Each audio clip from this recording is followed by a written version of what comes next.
guests on Vinyl and Vision. Hey folks, thanks for tuning in to the latest episode of Vinyl and Vision. Here we are with episode 73, and tonight's very special guests are Alan and Barb Vest. Alan and Barb make up the band Double V. They're an Oklahoma band, and I don't know anything about Oklahoma. So it was great to be able to speak with them to kind of give a little bit perspective of what the state of Oklahoma has to offer as far as music is concerned. Obviously, I've listened to their music. So it was great to be able to speak with Ellen and Barb. They both have kind of extensive careers in and around the music scene and entertainment industry in general. Alan comes from a band called Starlight Mints before Double V formed. Barb had some was hosting a nationally syndicated radio program involving movie soundtracks and the composers of those soundtracks. So I get into some of those things, both of those topics with them, in addition to, of course, the album that they chose tonight, Blonde Redhead's Melody of Certain Damaged Lemons. Very difficult and complex album, I would say. I don't know how you feel about it. That's how I feel about it. There's a lot going on there between the band members, between the lyrical content, between the actual song structures themselves. Lots of stuff there to get into, and we did that. So I hope you enjoy it. Barb and Alan, as you can tell from maybe listening to some of the music that Double V is equally entertaining and unique and eclectic music itself. Certainly rock heavy, certainly poppy, certainly moments of orchestral arrangements in some of those songs. It's very, very interesting stuff. So I encourage you to check out that record when it becomes available. Add it to your queues now on all of your streaming platforms. And on July 15th, when it comes out, it'll be right there waiting for you to consume the entire album. They will have CDs available as well. I encourage you to go to their website, doublev.net. And links will obviously be provided in the show notes, so if you can't remember that, just go to the show notes, and links to find their music will be there. And and hopefully we will all be able to get to see them play sometime very soon. You'll understand what I mean when you listen to the show. I hope you enjoy it. We here at Vinyl and Vision, all that we ask is that you please do all the things you do with the internet. Like, share, comment, subscribe. That's a big one. Rate and review. That's another big one. Rating and reviewing podcasts is the best way to help them out in a non-financial way. So if you feel a little broke, kind of like myself, just scroll down to the bottom of the feed. If you don't mind hitting 5 stars and leaving a nice word of encouragement, that's great. Very fun. Very, very nice. We appreciate it very deeply. If you care to help us in a financial aspect, in more of a financial way, you can visit our website, psychicstatic.net, and any purchase you make through there helps us out, helps us keep this thing rolling along. Without further ado, folks, enjoy the show. I don't know how you feel about it, but I guess sometimes a mystique is kind of cool, and like you use like a doppelganger or a stage name or something like that. Yeah. Yeah, so that's kind of. Wish I went back in time and had a weird stage name sometimes. Well, your birth name is Alan Vest. That's my birth name. Yeah. Yeah, that's not bad. I mean, it's pretty good. Yeah. Well, you're adopted. I was adopted, and so that's another story. Maybe we'll get into that. Oh, okay. Yeah, how interesting. So that's kind of like your given name. Yeah. That's cool. Well, I mean, you had it was a good circumstance being adopted by that family. It's funny. I can tell you that it probably was in a good way. Yeah. My father passed away last year, but I did meet my birth father, biological father, about 4 years ago. Mm-hmm. Found him on one of the ancestry kind of thing, and so that went all good. And then we found my maternal side, which my biological father did not know anything about anything. So he Really? was not informed that anyone was pregnant. It was just Oh, it was just a shock for him. that's weird. So we did find a half sisters and stuff, and kind of made a little bit of contact with the maternal side of the family. But anyway, Kind of a long story.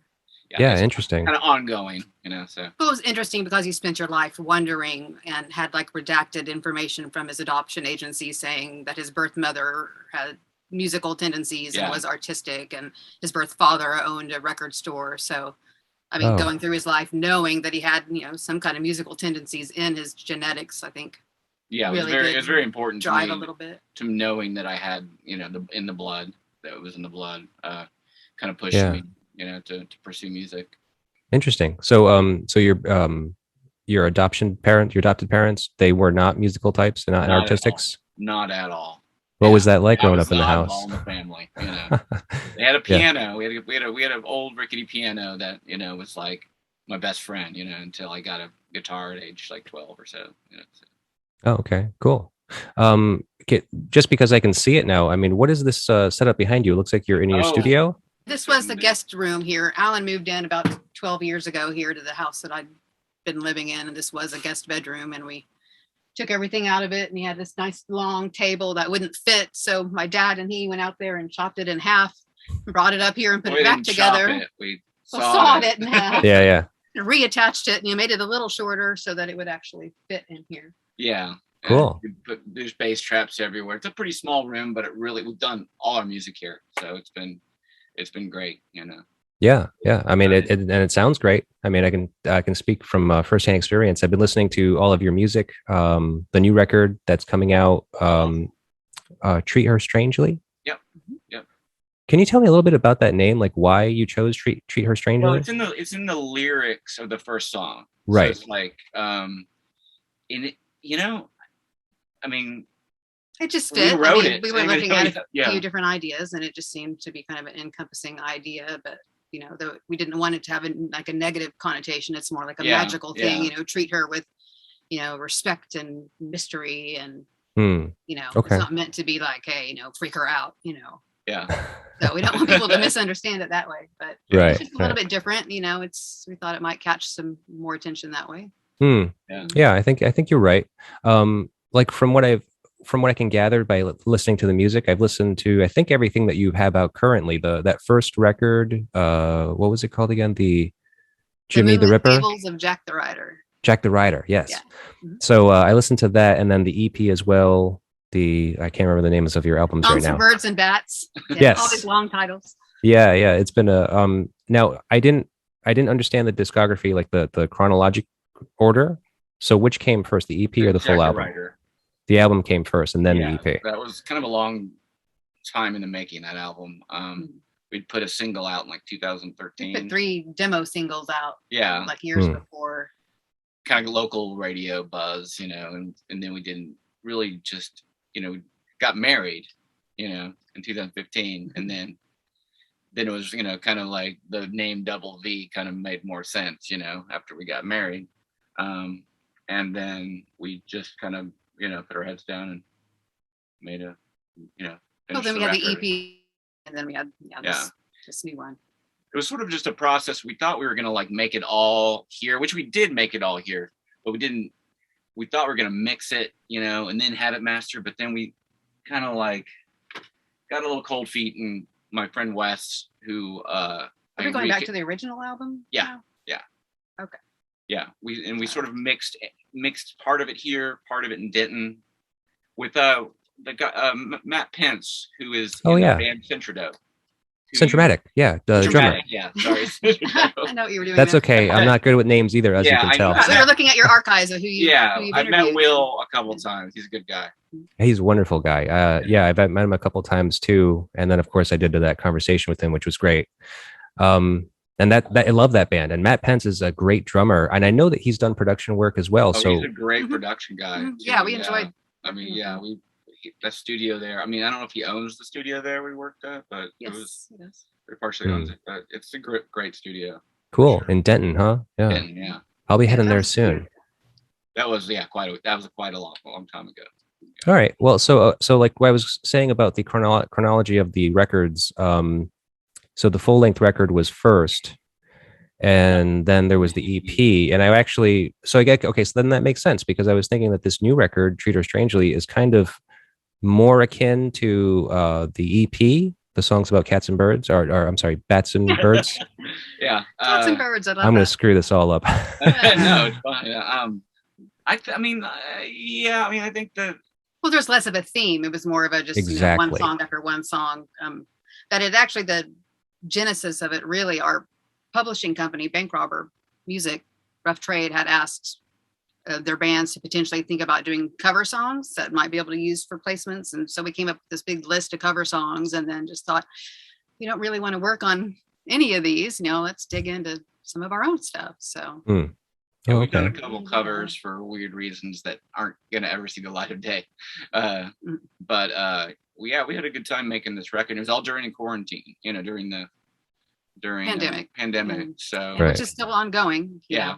Yeah, pretty much. unfortunately, Yeah. Well, with that being said, I mean, what have you been able to do any shows yet, or not at all? well, we've never played a show. What? So we've been a studio band. Yeah. Oh, that's cool. Yeah, we had a big concept for Jack the Rider that we wanted it to be this big rotating set with huge, scenes and more of a theatrical performance, and Yeah. just didn't really have the budget or the time or do anything, and just thought we would just stay as a studio band to kind of hone our craft that way. For I was in a while. band called Starlight Mints that toured throughout the 2000s, and so I'm Right. kind of like, Yeah, he was ready for a little break. Yeah. However, it's been kind of. We did just recruit a couple of Yeah. members to join our live lineup. We've been practicing, so Oh, you have? Oh, Shooting cool. for fall, just Yeah. depending on how fast we can get it all together and what the virus is doing at that time. yeah. So we're Right. like gung ho on getting on stage and stuff, and it's been fun. It's been a lot of fun. Yeah. Oh, that's cool. Okay. That's gonna play into something I have to ask you about later. But let's see. I guess maybe Barb, can I start with you? First of all, it's very nice to meet you. We kind of just jumped right into this. Yeah, we did. Sorry. No, that's okay. We're a That's how it goes A little sometimes. nervous energy. You probably can tell. Yes, I feel that way myself. You guys are in Oklahoma, correct? Yes, we are currently. Okay. And so I know about a little bit of Alan's musical background. What about your background? My background is mainly, my family is very musical. My mother and grandmother are both pianists. My grandmother was a composer who would play songs at her piano with a tape recorder by her Mhm. side. And we have a bunch of those tapes. And We've actually. we remastered some of her things. And one of her songs we actually orchestrated and added backing vocals as a surprise gift for my mother. Yeah, I Because saw my about grandmother that. died when she was like 56 years old of a sudden heart attack. And so never really Oh. got to go as far as she wanted to with any of that. Lived in a Yeah, little, really amazing, little Texas amazing town. woman. I mean, I don't Yeah. never met her, obviously, but like, I just know her through the tapes because she did a lot of tapes where she would talk to you because she lived in Fort Worth Bluffdale, or Bluffdale, Texas, little and town. would like on the tape, recorder, like say, "Hey, Barb and Amy," and so it's like there's all this history with her. That's so And the music's nice. fantastic, it's just like all. I don't know. You say more. Sorry, this is directed to you. Yeah. No, you're right. She's very talented. I wouldn't say I don't know. I'm nowhere near as naturally gifted as Alan is here, but I'd done various things, sang in junior high choir and this and that, but then didn't really get seriously into music composition and production and all that. Yeah, Until, but but he had heard me before we even Yeah. met. He heard my voice on the radio. I hosted Many and times. produced a movie music program, public radio, called Filmscapes. Oh, And it was an hour long weekly, different theme. And Alan used to tune in and hear it and, enjoyed it. And then Loved it. later was introduced to me, like a mutual friend said, "Oh, that's Barbara. She used to host a film music show." And that kind of Yeah, that was like what sparked. kicked us off, We really. immediately we met each other. We met each other actually through Derek Brown. He used to play in the Mints for a little bit. Plays with the Flaming Lips now. Oh, okay. He introduced us at it was briefly at a benefit concert, a concert Haiti, for Haiti. Yeah, back in 2010. But it was kind of like one of those little awkward moments, where we kind of just met. And then I thought she was like way younger than me. I mean, she is younger than me, but I thought she was like too young for me. Yeah. low lighting and all. But I say, yeah. so it was a few weeks before we had like met again, and then he made the Filmscapes connection, and then that was kind of it. I played her some more some Morricone for me, that yeah. she had never heard. So Oh, wow. Piece, which then we later used as the entry music for our wedding. yeah, Oh, how lovely. That makes sense. got That's married great. in a cave. In a cave? Yeah, just the two of us. Mhm. Really? No ceremony, no people whatsoever? It's a self-uniting ceremony in Colorado. It's legal. There's a couple other states. It's more of kind of like a Puritan, I think, originally, but just where you can marry yourselves. Pennsylvania. It's still DC, legal. You have a yeah. marriage license, but you don't have to have a preacher, saying, "Hey, you're married." We wrote our own ceremony and rented out Cave of the Winds in Manitou Springs, Colorado, and it was us and a photographer friend and videographer. Dressy Bessie. And yeah, who lived in Wow. Denver. Just One of the worked guys out. from Apples and Stereo, actually. I don't Oh, know. yeah. Yeah. I know that band. Yeah, yeah. Yeah, Shot the good video guitar for our- player. Yeah, shot the video. our Yeah. wedding. Oh, wow. That's great. Yeah, it was a blast. Then It drove sounds like around. such a unique experience, such a like very fitting to obviously your tastes and so like a unique experience. I mean, everyone else just kind of does the church or goes if they want to do it on the cheap, they go like downtown, like down in City Hall or whatever. Well, we did have a ceremony. I mean, we did have a reception like a couple weeks later. A couple weeks later, because we Here did in the Oklahoma honeymoon. City. We did the wedding and then the honeymoon. We spent in Colorado and we sort of hiked around and Driving around. and The $1 Million Highway. It's beautiful. yeah, that's great. Wow. And then Well, we that kind of sounds showed cool. sort of a video of everything at our reception, show everybody. So we made a little yeah. compilation or whatever. So yeah, there's that. But anyway, yeah, music has just been, I've never really known a time without music. I mean, my family's very musical. We would make little Christmas tapes, at Christmas time to send to our relatives. And Yeah. so, Oh, and that's then cool. to get together with Alan, and we just had a blast with it. When our nieces were young, had them over, and we wrote a song called Slumber Party and produced it. And it's just, rock and roll. Yeah. Interesting. And that show that Alan heard you through, what was the name of that again? Filmscapes. Filmscapes. And is that available anywhere? Can you find Not that? anymore. It was Nationally syndicated. Yeah, it was nationally syndicated for about 4 years. It was a weekly 1 hour. And then I did a shorter Filmscapes intermission, which was 5 minutes daily with a weekly theme. Oh, okay. Like all music from Tim Burton films, or music. She got to interview Danny Elfman too. Yeah. Yeah, I saw that. You got to interview a couple of like very notable composers, Philip right? Glass. Right. How was that for you? Like, is that nerve wracking to have to speak to somebody? Yeah. Especially, I've always been a little high strung, so yeah, to actually get to be speaking to someone that meant so much. I'm like, we're like waiting for the official interview to begin. We're just kind of chit chatting because he's such a nice guy, and I'm like, oh, and I had Oingo Boingo on cassette and listened to it all the time, wore it out. And, Yeah. oh, I'm such a geek, but he was really nice. It's something interesting that I might forget about is that we were watching a little bit of Blonde Redhead's stuff, because honestly, I'm a huge fan of that record that we're going to talk about, but but I don't know much about the band. The band's kind of mysterious, I would tend to agree. I actually really don't know them either. My one experience is that I know the one song on this record by chance because it was on a Rick mix. and Morty, probably. No, actually, it was put on a mixtape that I got from an ex-girlfriend of mine. I think it was maybe 2003, maybe, or something like that. I'm not sure what year. Which song? A Cure. Oh, Cure, really? Yeah, I thought it was weird. It was interesting. It's definitely like a weird song, especially That's as like the guy singing it. Well, she comes in later. She does. Yeah, she's like sings a chorus, I believe. It's like a waltz. Yeah, that song. Yeah, that's an awesome song. Is that what it is? It's a waltz because I didn't realize that today. I was thinking about it. I was like, what is the time signature? And it was like boom, boom, boom, boom. Yeah, it's a waltz. Yeah, Well, yeah. They have some really weird time signatures, actually, all over that record.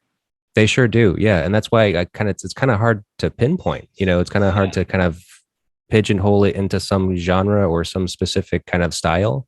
Yeah. Yeah, it's really unique. It's great. I'm sorry. So Barb, so you were what time? Like, at what age did you start playing music? Do you think, like, even like fiddling or dabbling? Oh, As a kid. 3 or 4. We had a piano in my house, since I was a baby. Yeah, but did your parents like try to give you lessons or try to? No, I get you took lessons as a child. I took lessons till Your mom. from like 5 to 12 or so, and then mom would try to teach us and Yeah. harmonize. And my sister and I, she'd teach Amy and I to harmonize to the sound of music, and things like that. She's very, I mean, we're kind of yin and yang in this, in the sense that she can sit there with sheet music and do it, you know, where I'm kind of, I memorize things. Even I was like in the orchestra. That was kind of my first things. I played the viola and then cello. It's like, you know, 10, 11 or whatever. And I would memorize things, you know, by ear. And I would go to these like, you know, competitions and have the sheet music in front of me. And I don't have it memorized because I mean, it was, to me, it was just, it was almost hard to, Yeah. Right. you know, To just go by my feel. brain works differently. Yeah.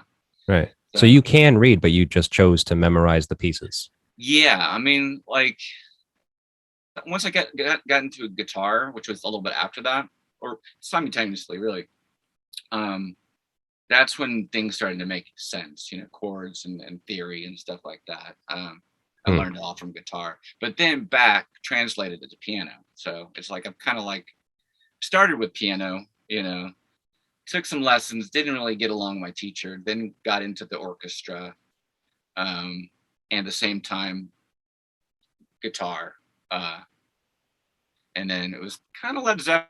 You know, I learned a lot of Led Zeppelin back in the day. That's a pretty good lesson, if you ask me. You know, learning a bunch of Led Zeppelin songs, different tunings, different, you know, whatnot. A lot of Beatles, you know, stuff like that. So sorry, I just kind of took this away. That's fine. No, he really, I will fully admit, Alan introduced me to this album. Yeah. I mean, I think I may have heard it in passing. I'm sure I would have, but Yeah. as far as intensive listening, I think you put a couple of songs on a compilation early on. Yeah. Too. This album is, stays with me, you know. Yeah. All right. Well, considering you guys are mentioning the album again, what like when, Alan, you were the first person to experience this record. Well, and not so the very first, but I mean, well, I mean, between the two of you. Yeah. So what was that like? I was living in Norman. We had finished our first Mince record without the band because we had kind of broken up, but we had all these demos, and I'd been talking to a label in New York, See-Through Broadcasting, and so I went to New York, 1999, 2000-ish. Made a record, spent like 2 months. Dave Sardi, I don't know if you know who that is. He's kind of one of Rick Rubin's like engineers. Like he works for Rick Rubin, basically. He's done some film scores and stuff. Oh, okay. He had just done Dandy Warhol's big record, and then there was this John Mooneyham, this kind of musicologist guy who lives in Oklahoma City here now. He had a pirate radio station in Norman, where I was living. Okay. Which is the college town, University of Oklahoma. And I just happened, I had one of those mini disc.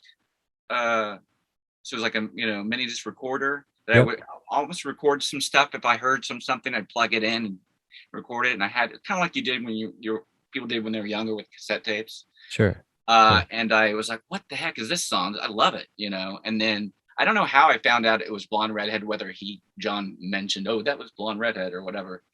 But it just stuck with me, that song. And it was This Is Not, which is like the 7th track on the record. Oh, okay.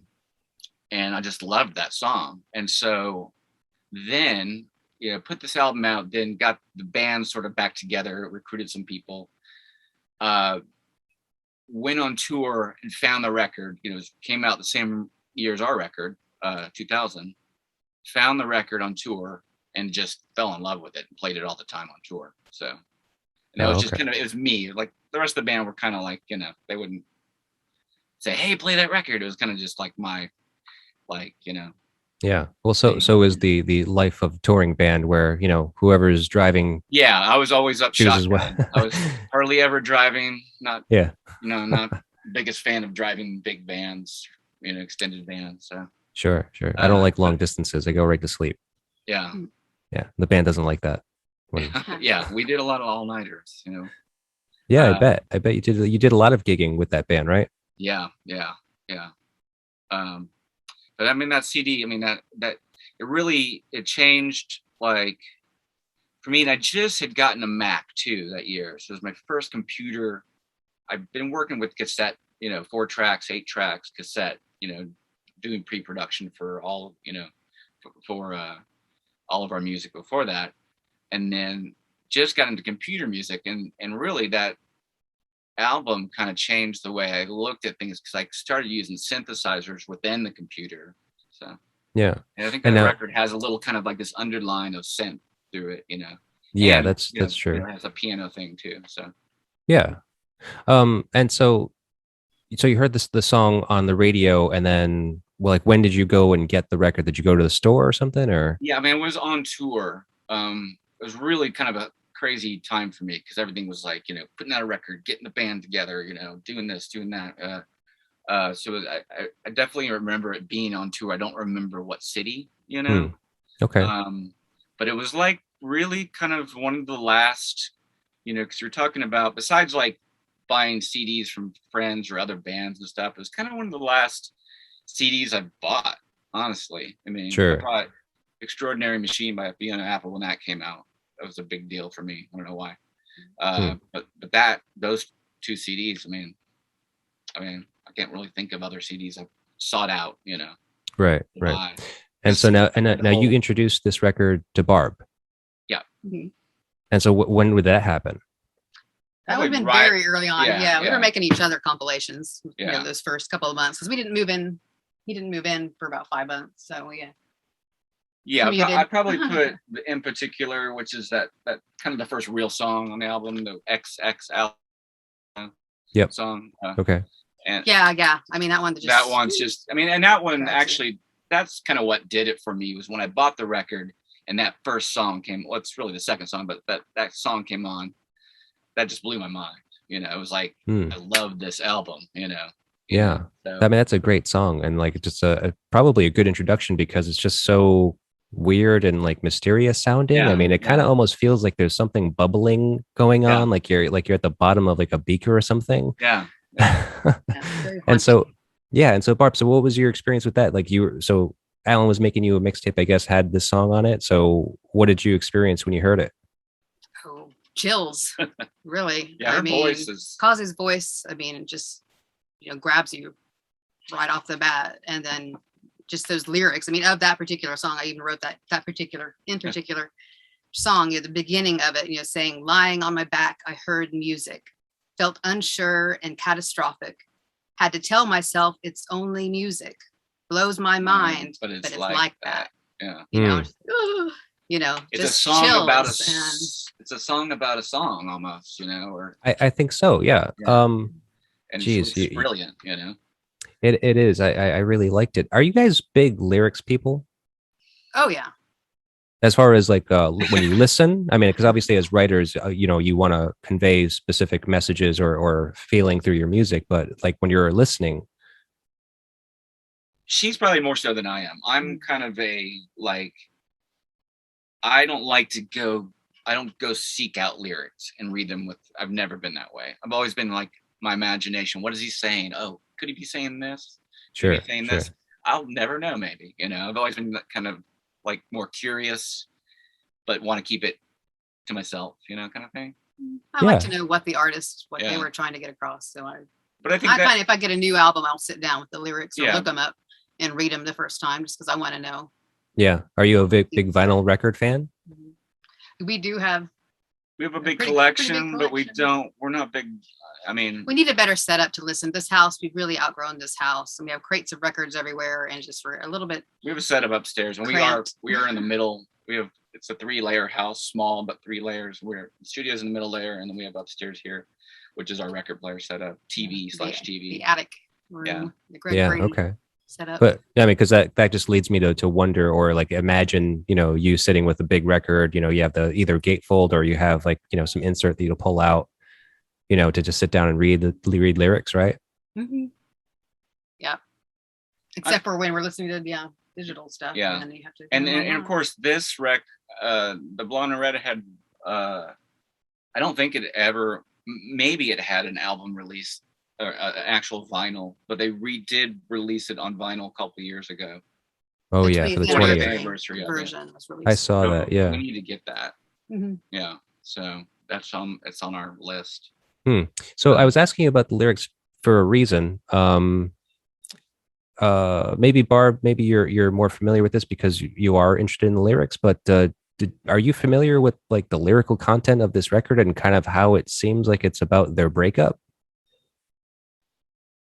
It is. Well, I've read about that, Okay. and it's about their relationship. I'm not sure. It's still a mystery to me. well, it's not really. I mean, this is not. It's about her other relationship breaking up and I then think moving so. and finding and being introduced to Yeah. the twins. And Well, that song, yes, that song in particular, the song called in particular, but this is for not is the one that talks about the relationship. Yeah, this is not. Yeah, there's two. Yeah, that's yeah. well, I Because mean, I think that I think just they in all general, touch on it. Yeah. Yeah. exactly, they all Yeah. kind of like are. This is essentially a breakup record, you know, and it's oddly enough, it's about the members in the band. It's about Amadeo and what's her name, Kazu.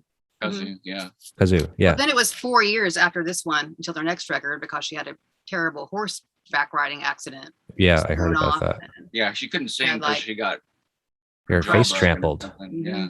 Yeah. Yeah, I didn't Had, see like, a- anything about the accident. I mean, I heard about it, but I didn't know like into what kind of detail it was, like how extensive the damage was. But yeah, Her I jaw know. was wired shut apparently Ugh. for some length of time. I don't know. Oh, how wow. long, but it'd be a hard thing to come back from. Yeah, She says that she was still working on music, and that they would laugh at her because she would try to sing. I'm sure we were, but whatever. I read something with about her that. jaw wired shut. Yeah, I can Yeah. imagine that'd be a little weird, but I mean, it's admirable to continue even even under those types of circumstances. Right. And I think also the one thing, and I don't want to really touch on this too much because there's not a lot said online, but she, on one interview, says that she went to America. She followed John Lurie, who's Yeah. the co-founder of the Lounge Lizards, Yes. and then that he introduced them to the brothers. Did you read that at all? I did actually. Yeah, I did Okay. read that. I thought that was kind of weird. I only found it in one, which is kind of more of a recent article. So Yeah. I'm not sure if any of that was a relationship or either. Yeah, we can't really Well- speak to any of Yeah. personal issues. Anyways, it's part of the mystique of the band. Yeah. I mean, like I was saying before, I didn't know this band. Like, so when you guys made the selection for this record, I went ahead and just listened to like the first few records. Because at first I didn't know what record you were going to choose. I just knew that it was going to be the artist. So I was like, okay. I was like, I've heard of this band before. I know that they're interesting. I know that I should probably be listening to them anyway. So I went ahead and started at the very beginning and just started listening to each album. And I really liked it. I was really enjoying everything that I've heard. But I don't know, like, can I just say that it made it really weird for me because I started to read after that, like, because then you chose this record and I was just like, okay, we're going to focus on this record. And I started doing the research and trying to read up as much as I could and try to find interviews, which, as you said, there's really not a lot. They don't do much, I guess, Quiet, as far yeah. as interviews are concerned. Mhm. And then I started putting that whole thing together. I heard an interview where a woman specifically asked Kazu if she was still with Amadeo, and she said that they were not together anymore. So Oh, it's just really? like What year was that? 'Cause that was actually fairly recent. Okay. So she didn't describe like when it happened, but at the same Yeah. time, listening to this record, I was just like, oh, maybe this happened as early as then. Well, they put out Maybe. records after that, though. Well, I've read that it's Yeah, they about have. the relationship that they say in like Wikipedia, even I think it says that that record is about the relationship. It doesn't say they broke up, or anything like that. Right. I've even heard that they are married. Yeah. So, That's what I heard too, but it's just like, but there's nothing to describe the timeline. Like, Yeah, okay, when were you together? When did you Yeah. marry? When did you Mhm. separate? Are you still like working I think together in that's this band? Great for them to be able to keep that mystique. Yeah. Especially, in the days of social media. I mean, everything, kind of is what the White Stripes did. public consumption. And Right. Yeah. So, okay, well, that's an interesting perspective then, because like I was just thinking about this going into it as like, oh my God, this is such a downer. How am I going to talk about this album with a married couple? But if we keep that in mind, I guess that who knows if it's even kind of real or if that was the exact thing that was happening at this moment. But I I don't know. We'll get into it and we'll see what happens, because I think that it's kind of explicit, this record, as far as like describing in detail what they were going through. It's very And I can poetic. only imagine it was them. I can't imagine that it was like some other relationships that they were in, you know. Yeah. Well, sometimes though, I mean, musicians write a song and they use the word I, but it's not about them, you know, and it's not first person, you know, it's meant to be more universal. But Right. Yeah, and that goes for a lot of stuff that we've done. I mean, I've done in the past, you know. Yeah. But Huh. yeah, I mean, it is a pretty heavy-handed album. I'm sort of looking at the track list, and it's really ironic that that last song, which is a coda, is their biggest hit. You know that? Yes, I put that together through the Rick and research as Morty well. thing. Yeah. yeah, we still haven't seen that. We still, yeah, episode, we have. but We're kind of like there's we've so seen many a few episodes. too many shows to watch right now, and Rick and Morty's on the list at some point. You know. Yeah, I haven't watched any of it. So, But that's the best way for bands these days to get recognition is placements like that. that's So what we're in a holding pattern right now about a Netflix series. we don't. Oh yeah. Don't Maybe. jinx it. Don't jinx it. Well, we certainly can't mention it now, especially if it hasn't been confirmed. But Yeah, edit. you have done some work. I mean, you have done some film and television scoring. Is that correct? We had one of our songs on the EP, Last Castaways, was used in Beyond Blue, which is an immersive video game set in the ocean. You're a scuba diver learning about whales, and then you go to the submarine to listen to tunes, and our song is one of them. So That's cool. What do you know? Does that available for any system or? Yeah, yeah, yeah. It just Oh. it took a while to get to. the Switch was the last Yeah, one, but Switch. it's on everything. We're not much gamers, so we don't know. There's a vinyl Yeah. release. We have Oh, Yeah, we there's a first double B song on a record. It was pretty Yeah. cool to get to. that's cool. Karen I might have to pick that up for my nephew, because he's actually interested in becoming a marine biologist. Oh yeah, Cool. yeah. He's very interested in the deep sea world. So Yeah, it's very educational. Mhm. BBC sponsored. yeah, I think it sounds great. Sounds like something that would be right up his alley. Mhm. So let's see. I guess we've been kind of already talking about this album so much. We might as well just kind of get right into it. What do you say? Sure, let's do it. Okay. Blonde Redhead's Melody of Certain Damaged Lemons, released June 6, 2000. And the first song is Equally Damaged. I forgot the first song is instrumental. Yeah, Mhm. but it's cool. Short. It goes to Leads right into in particular. yeah, but then so. it comes back to that instrumental in another what song is it? Ballad of Lemons, track 6. It comes okay. back to a longer kind of version of that with the same sort of fluty, moogie sounding, you know. Oh, synth. okay. It's Yeah, but theme, you know.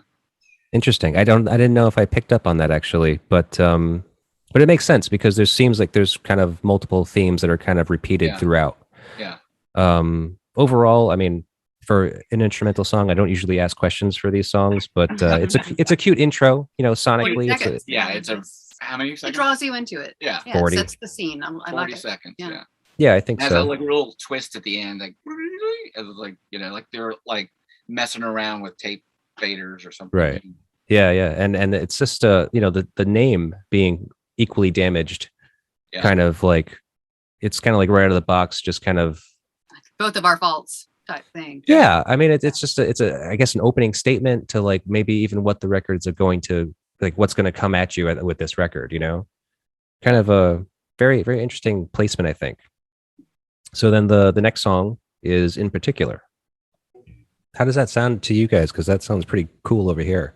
Yeah, Right. yeah, I've heard it so many Grabs you times. Yeah. right away. And those I mean, I always forget The about like claps. every little aspect of that song, like the hand claps.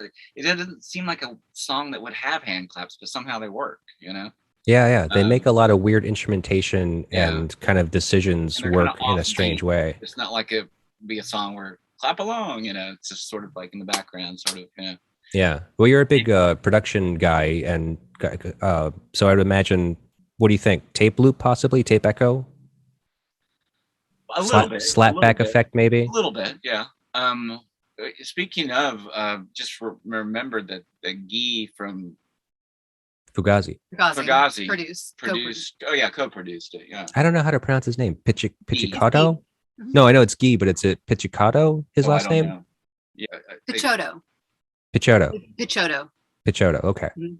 Um, so Barb, you were mentioning the lyrics to this song already. You kind of quoted some. Mhm. The lying on my back is basically the first verse. Right. yeah. So lying on my back, I heard music, felt unsure and catastrophic. Had to tell myself it's only music. It blows my mind, but it's like that. Um, with these lyrics in mind, is this what you find this album was like for you when you first listened to it in its entirety, or?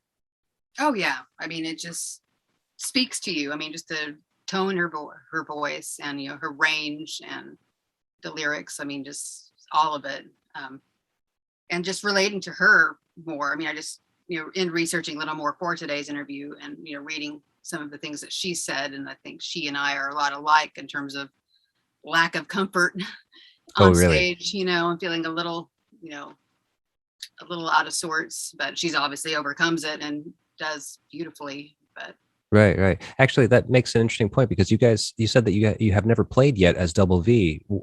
Have you performed before?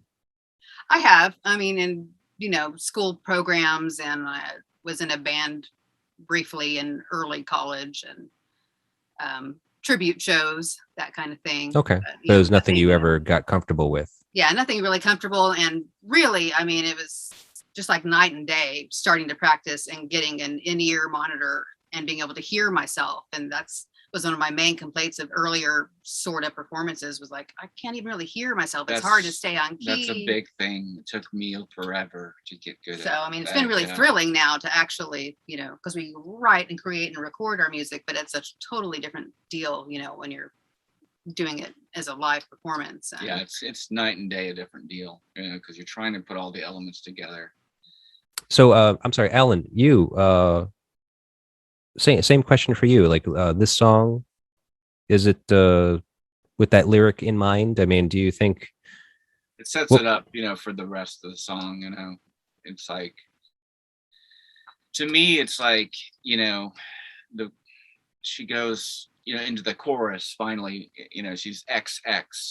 You're like, what does that mean? It's XX, Alex. Who's Alex? right. And it's just like this.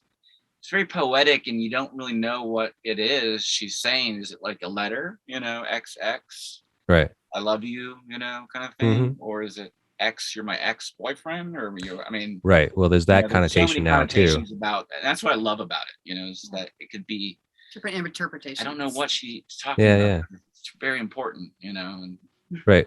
Now, so with the whole idea of those lyrics before about music blowing your mind, and like you even mentioned this earlier yourself, how you thought that this song kind of seemed like it was a song about a song, basically, right? yeah, And how music can move you and kind of affect you in a sense. Like, yeah. is there any other songs? And this is a question for either of you or both of you. Any other song you can think of that had a kind of particular sensation like that on you that you can think of? I mean, I'm sure I could, but I don't, not off the top of my head. Nothing that grabs you right away. Oh gosh. Yeah.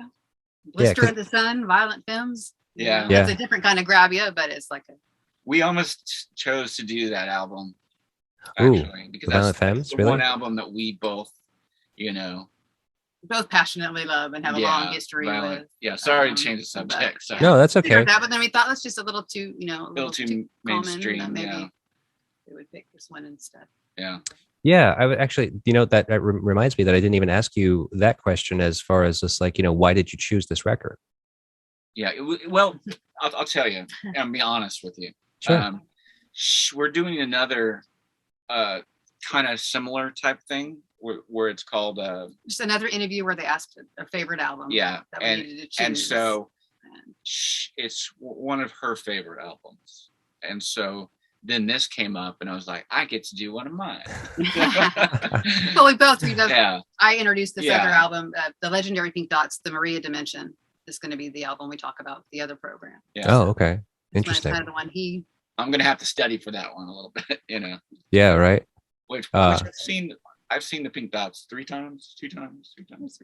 Yeah, so I'm familiar with it. We've met, Edward Edward Hayspell. Are you Hayspell. familiar with the Legendary Pink Dots? No, not really, actually. Okay. Well, you need to, as soon as we're done here, go listen. Okay. Yeah. They put out so much material. It's insane. Yeah. They've been They've been together. around since the 80s. Yeah, I know the name for sure. I just Yeah. don't think I've listened to them, or if I have, I just have never, known it. Yeah.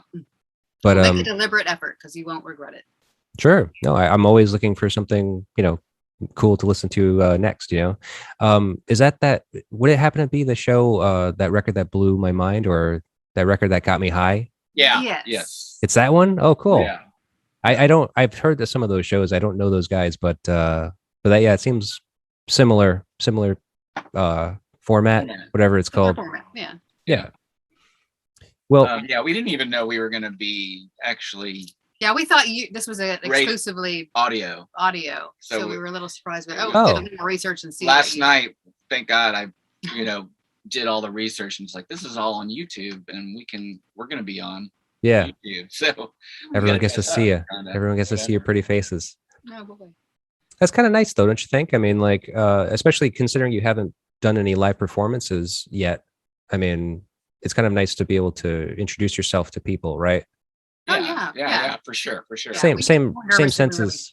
Before these things, I mean, you're not intimidating. You're a nice guy. So. Yeah, no, and same here. I mean, like, I get nervous about who I have to speak with, and I'm just like, oh, it actually turns out that they're nice people, and we're all kind of here to do the same thing, really, Yeah. And we're all music fans, which is the easiest part about it. Is just all we have to do is talk about music, really. Yeah. Right. Yeah. No, Zoom has changed a lot. We're just not really used to it, but it's pretty cool that we can be across the country and talking to each other. And yeah, I know. And I don't know anything about Oklahoma. Are you guys like natives? Born in Texas. Both born in Texas, but moved here. Yeah. When I was 2 and when you were 8. 8. Yeah. So 7, 8, yeah. What's the music scene like in Oklahoma? It's changed. It's gosh, there's so many. It's morphed a lot in the last 20 years. I mean, you have the Flaming Lips, of course, being that's sort of the alternative. That's the band everybody knows. That's from Oklahoma. But then you have like John Moreland. Oh, is he from Oklahoma? I just saw him the other day. So you have a lot of that. What's the genre like West does? Americana? Americana, yeah. Yeah, there's a lot of Americana like country emphasis around here. Yeah, like Wes, who mixes our records. That's where he gets all his business, big business from, is the Americana scene. Even though he's kind of more of a fan of stuff like ours, Mm-hmm. I mean, I think he is. No, I think he appreciates all of it. Yeah. But no, I mean, with the pandemic, I mean, we've been very, under the radar, and kind of really hadn't been excessively social anyway these last few years. Yeah. But yeah, I mean, there's a few venues around here and the good music scene. So we're just cautiously waiting, and right. see how it goes, because right now, I mean, I don't know. We're still very not into the whole being in public. Sure. No, I understand that. I mean, but in general, like the scene there is like unique. I mean, there's like, I guess Americana is the biggest thing you're saying. Oh yeah, no, there's every genre. I mean, and there's a lot more touring bands coming now than there have been in a while, because there's a lot of clubs been opened up in Oklahoma City. It's been crazy. There was the Tower Theater, is that what it's called, right? Some guys came into town and opened that up, and that's been a really big thing. And they've really actually been fans of ours a little bit. And they just opened another venue where Os Mutantes is going to play. Yeah, Os Mutantes? Cool. Yeah, that's great. Yeah.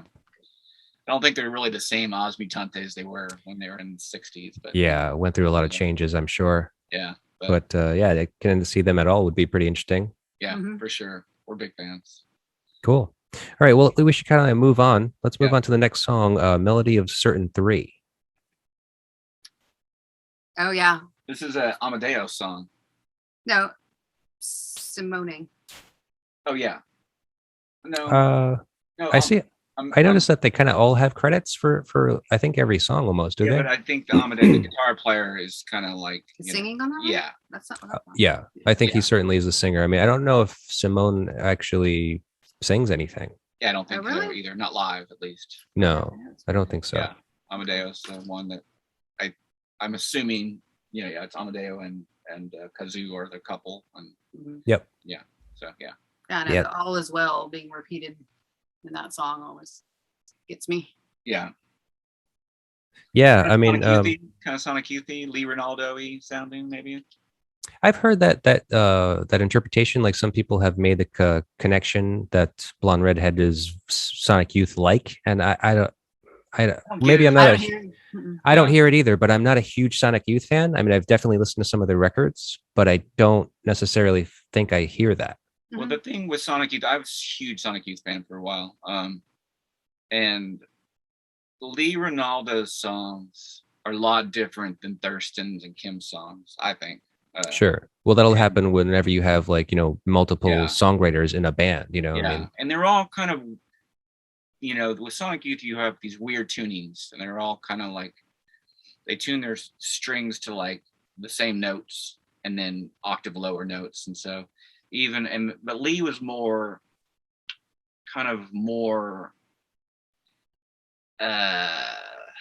he did the same thing with but he was more sophisticated than the rest of the band in the sense of like his songwriting, like which is arrangement wise, you mean? yeah, Like, arrangement more like songs, And Right. I think that there's a little bit of Lee Ronaldo in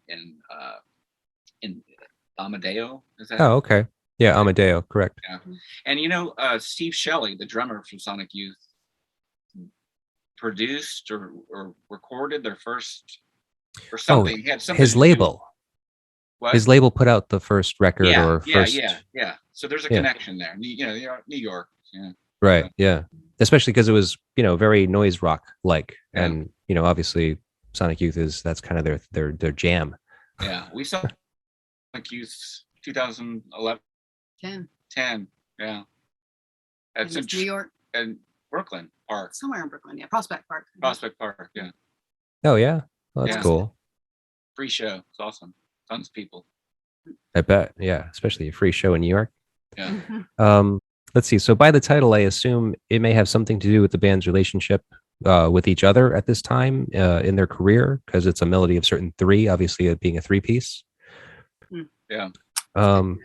It makes me feel like Amadeo is addressing the fact that his band is unique and has been making great, interesting music up to this point, and now he fears the repercussions of the possible breakup that he and Kazu are going through. Now, you already touched on this, actually. I was wondering, has there ever been a third member, or maybe even someone you have considered to help you in the band? No. No. No third wheel here. Yeah, there'll never be a third official full, member. As far as writing and recording, we don't, Double B is the two of us, but live, we did consider just pulling it off with the two of us and backing tracks and things like that. And Yeah. I think it would be cool, but we just thought it's better to go ahead and have live drums and then Right. our I think bassist I that agree can with you. switch out on a couple of things and Yeah. Yeah. But yeah, no, we're very I've been writing, for a long time and producing stuff. So we've got like just tons of material, and I'd say 80% of the time we take from that material and then we start, building the song, Develop. arranging it, and then finally lyrics, Right. and then 20% of the time we just from the right ground from the up. ground up, to start saying, hey, what do you think? And what's, and it's usually kind of, I think it's more or less, Barb's ideas, On the newer stuff. on the, yeah. So, Hmm. but yeah, it's Interesting. always just the two of us. Right. But you are going to have a couple of outsiders to help you with live performances, at least. Right. Yeah, absolutely. Yeah. It's nice because, before we had an album and an EP, and that was the material we had as a band. Of course, I've got a lot of songs from my past catalog, which are my songs, but we will probably play, at some point, Pull a couple of a few of those. But now we have two full-length albums and an EP, so it really we have a lot to choose, to pick from and to kind of, to assess. So it kind of makes sense that we're starting to play live now, rather than, right off the gate. Yeah. Well, I can imagine it's just so exciting to be able to, to be thinking about doing that now, because you just haven't yet. I mean, Most it's bands exciting don't. to get on stage, because Yeah, there's but a most stage there at practice and stuff, and we're like, right. yeah, Most bands try out songs like, in front of audiences, really, and then like to think that you have all of these records, all of these songs already done in the can, produced and on yeah. It's just Been out for really, distributed. years, and now they but I finally hear mean, it live. Yeah, and I can finally but start playing also them. there's a thing called I didn't write and play this. I didn't sing and play this guitar part. I wrote it differently at a different time, and same for her. Yeah, I didn't sort of write singing and playing, and so we're really like recording is different than playing live. a lot of bands do. They're doing their songs in a studio while they know their songs already. Us, we're more of an experiment.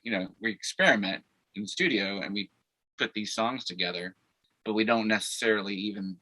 Well, it's just seeing what actually Yeah. works live. Right. One thing you can pull it off in recording. Can you do it Right. live? Well, let's, Yeah. We'll keep, Yeah. All right. Well, let's move on to the next song. Hated Because of Great Qualities. Yeah, this song is awesome. She's like, of the lyrics. I mean, I don't even have the lyrics memorized, and I don't know if I'm reading a couple lyrics that I wrote down, but she's saying cigarette. She pronounces it cigarette. Cigarette. It almost sounds like cigarette. When I first heard it, I was like, she's saying cigarette. Yeah. I thought that was so cool. I was like, okay, no, she's not saying cigarette. She's saying secret. I think it's the line of the song, right? Cigarette, cigarette. So sorry that I forget, or something like that. And then she's talking about how she can't pronounce things and stuff like that, Mm-hmm. During the song. It's just so interesting because she can't pronounce things, and that's part of it. She's saying cigarette. There's a little bit of real alliteration, I guess you would call it in this, my like English where isn't very good, and I'm explaining you in this song. Right. So one of the lyrics that stuck out to me was, I was worried I might be rude to you, so worried that I was.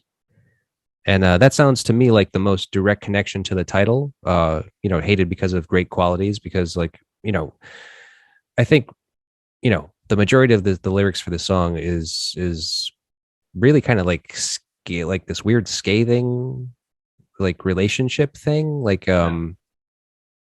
Someone that just tried so hard and then it just still kind of failed. And so you kind of just feel like a failure. You didn't do anything wrong, but there's nothing you can do about it. Yeah, it's a great song. Yeah.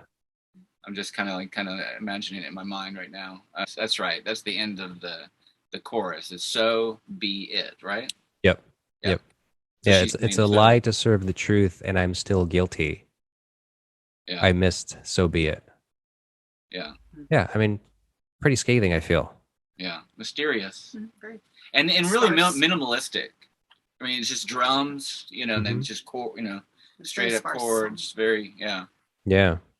So now here's one circumstance where I sometimes will just kind of analyze the title alone. Hated Because of Great Qualities. Have either of you felt like you were hated for being awesome?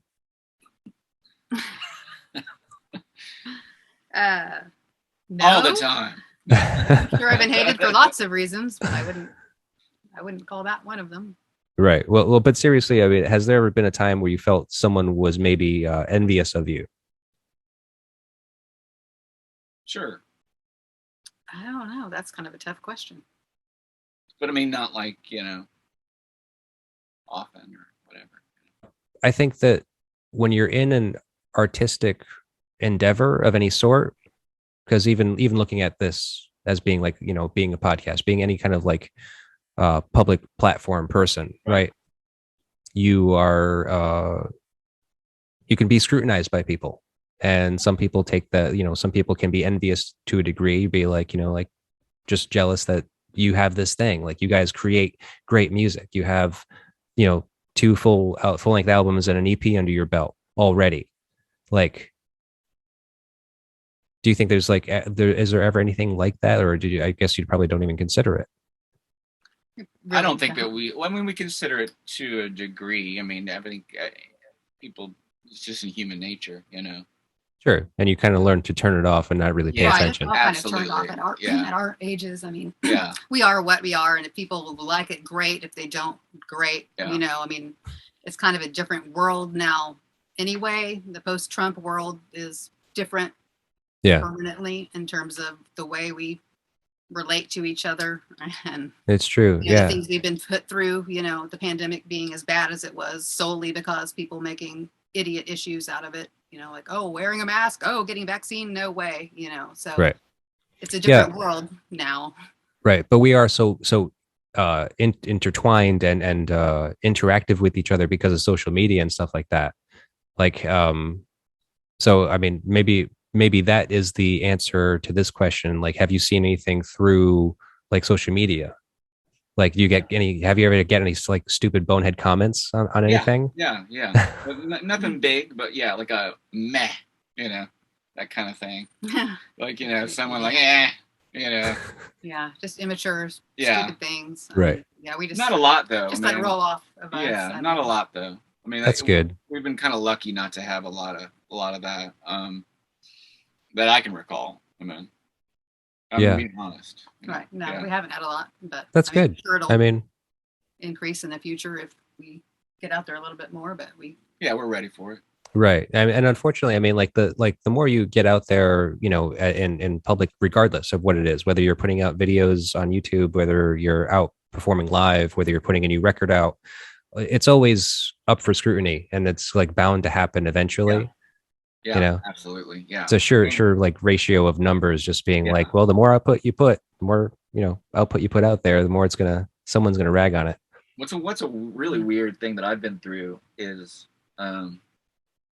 which I mean, I totally don't think about it, but Pitchfork, you know, Mm-hmm. like back. I mean, we haven't had anything reviewed on Pitchfork because we're not on label, and it's kind of how it works, I think. But like Mint stuff, it's kind of like you would have a score. You know, Pitchfork, you have a score to your album. You know, you're a 7 or you're a 6.8 or whatever.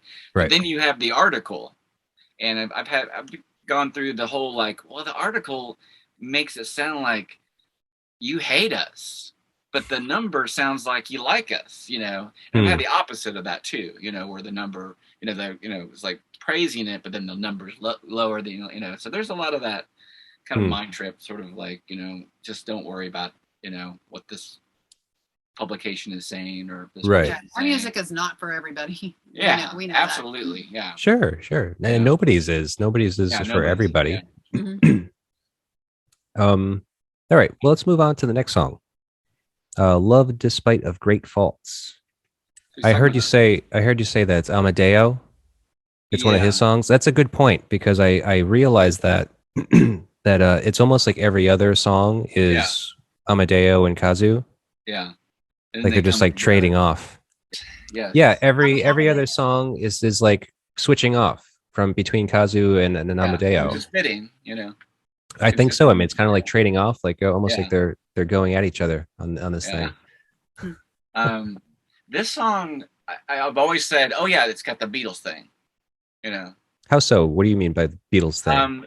And I figured it out. I've always said, oh, it's something off of, you know, Abbey Road. Sure. At first I was like, because maybe, but then I was like really listening to it the other night, and it's She's So Heavy. I Want You. Oh, Dun, okay. dun, dun, dun, dun, dun. Same, almost exact same chords during the You Will Swim. Dun, dun, dun, dun, dun, dun. Okay. Very, very similar. There's a lot of that going on in this whole record, though, if you think about it. Sure. Yeah. There's a little bit of Beatles influence, and then there's the Chopin at the end. We'll talk about Chopin when we get to there. So. Okay. All right. That's all new to me. I'm not familiar with it. So this song, while listening to the song, I came to this realization. Is this album like akin to Fleetwood Mac's Rumors? It's a very bizarre. Yeah, it's very bizarre compared to that. Well, lyrically speaking, I mean, is this kind of like, you know, if you take Rumors apart, I mean, that was because of all the like kind of like incestuous Yeah. behavior between the band. Go your own way. yeah, I mean, all of those songs, it's just like one of them, you know, kind of dealing the dirt on whatever Yeah. relationship they were having within the band. I mean, like all those members basically slept with everybody, you know, like each other, like at multiple Yeah. different times. It's kind of weird. Yeah, but we don't know. I mean, Blonde Redhead, we have still, I mean, It's still kind of a mystery, still a yeah. mystery, you know? But it's kind of similar to that story. Like, I mean, at least maybe there's no, you know, evidence to kind of Yeah. you know, prove what these lyrics are about, but it definitely sounds this way in this album. I mean, obviously it's just Kazu and Amadeo, but that's kind of like what I'm pulling out of it, I think. Yeah. Yeah. Are you guys big Rumors fans by any chance? Not huge. I appreciate it. I appreciate it. Oh, okay. I've listened to it many times because it's kind of a classic rock stand, you know. Oh yeah. Almost the whole album, it's been, you know, growing Right. up with classic rock and stuff. So, but you guys listen to a lot of Yeah, Fleetwood yeah. Mac. I'm sure we probably have that record down in our collection. Yeah, sure. All right. Um, Are you familiar with the story of that album, like, and the kind of like the connotation of the songs in it? Fill us in. yeah, fill us in. Well, I mean, I haven't done the research on that album, but I mean, I know the album and I kind of known the stories just from like seeing documentaries and such. It was just tumultuous. It was like the weirdest band experience ever, I imagine. And they were huge. And huge. They were a huge success during that time. So they Right. were making Massive. this record with $1 billion budget, whatever, not $1 billion budget, you know, with a huge budget probably. Huge budgets. They were, I mean, selling out fucking stadiums at that point, And they drugs, had stuff to write drinking. about. Yeah. It was, Yeah. I just assume it was crazy. This doesn't seem as crazy. I'll admit Yeah. that. It seems like the very tame version. But it's a weird relationship record, you know? Yeah. I don't know. I think that's essentially what I was getting at. It's just that. So now again, the title Love Despite of Great Faults. Now you are both obviously loved, particularly by each other, but what would you consider some of your greatest faults? And not of each other, but of yourselves. This is therapy. I know, right? Oh, I've got so many faults. That's crazy. The list just. You go first. God, this is so hard. This is a put on the spot question here. Yeah. Well, I mean, just I very snore. lightly. So yeah, see, there you go. Snore. And I don't eat mayonnaise. I don't either. Wow. That's so weird. Oh, well, see, you at least can agree on that, and that's nice. Yeah. That's what makes it We agree work. on a lot of food things, actually. We're very, food, like, we both, no avocados. We don't like avocados. They're freaky. What? Yeah, I know. Everyone loves avocados. All right, we're just gonna end this now, okay? It's Yeah. a pleasure speaking. Well, but you actually obviously share a lot together as well. Obviously, you are big fans of movies. Oh yeah. Movies and music. Movies and music. Movies and television series. Is there anything that you can think of, Barb? Let me ask you first. Is there anything you can think of that you don't like that Alan likes, movie or music wise? Yeah, go for it. Not Probably really. Danielson family. You probably don't like Danielson family. Oh, they grew on me, the Danielson family. So You probably know a little bit about Danielson family. Maybe not. It sounds from your familiar. Area. Not- They're from New Jersey or New York or something. They're a Christian band, a weirdest Christian band. And it was the vocal that took a little time to settle in for me. yeah. Sure. No, musically, I mean, I'm into anything Alan is, but then it doesn't really extend the other way. She's Well, kind of like a rockabilly punk thing, which I Oh, really? appreciate. But I'm not like as Right. Well, he just doesn't. I just need to listen more. He likes more than 3 chords, apparently. Yeah. No, I'm just. Yeah, we have very varied tastes. Yeah, we do For definitely have varied taste, but we Yeah, come of course. together a lot with a lot of stuff. I mean, and I think that's the whole Morricone thing. Was sort of a big Catalyst. for Yeah. us. we film music. Sure. Yeah, Well- I've sure never met anyone who knew anything about film music or who would sit down and play, Well. a Morricone piece. It was Yeah, I mean, I'm still kind of like, and I think a lot of musicians feel this way.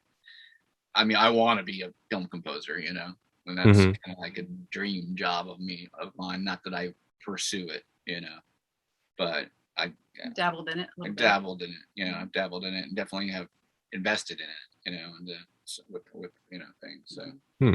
you probably That's hear that interesting. in a lot of songs with strings and horns. Oh yeah, for sure. You have very orchestral songs. Yeah. Some of them, Just- Yeah, it's in my DNA, just my nature. Just and I'm a cello player too, so I still kind of dabble with that.